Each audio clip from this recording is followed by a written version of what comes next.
আবার এলো বিপিএল, এলো বিপিএল, এলো বিপিএল, লাল সবুজের পতাকা উড়ে বাংলাদেশের আকাশ জুড়ে বিপিএল তোলে ঝড়। আগামী ৩০ ডিসেম্বর থেকে শুরু হবে একাদশ বাংলাদেশ প্রিমিয়ার লিগ বিপিএল, যা এবার তারুণ্যের শক্তি, আন্দোলনের চেতনা এবং নতুন সম্ভাবনার এক অভূতপূর্ব মেলবন্ধন হিসেবে নিজেদের মেলে ধরতে প্রস্তুত। গতকাল সন্ধ্যায় মিরপুর শেরেবাংলা স্টেডিয়ামের মিডিয়া প্লাজায় বিপিএল ২০২৫-এর থিম গ্রাফিতি ও থিম সং প্রকাশ অনুষ্ঠানে এই চেতনাই প্রতিধ্বনিত হয়। পৃথিবী বদলাই, অনুষ্ঠানে যুব ও ক্রীড়া উপদেষ্টা আসিফ মাহমুদ সজীব ভুঁইয়া জানান, প্রধান উপদেষ্টা ডক্টর মোহাম্মদ ইউনূস নিজে থিম সঙ্গের দুটি লাইন লিখেছেন। তার লেখা সেই লাইনগুলো এসো দেশ বদলাই, পৃথিবী বদলাই হয়ে উঠেছে বিপিএল এর ২০২৫-এর মূল স্লোগান।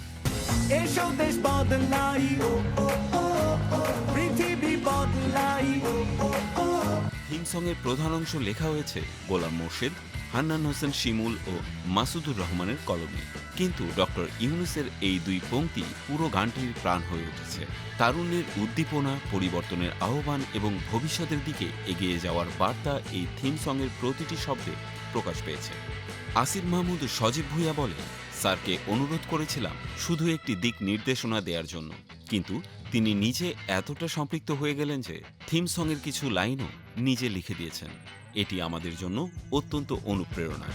এই বিপিএল ক্রিকেটের গণ্ডি পেরিয়ে হয়ে উঠুক তারুণ্যের শক্তি, সৃজনশীলতা এবং সমাজ বদলের এক প্ল্যাটফর্ম।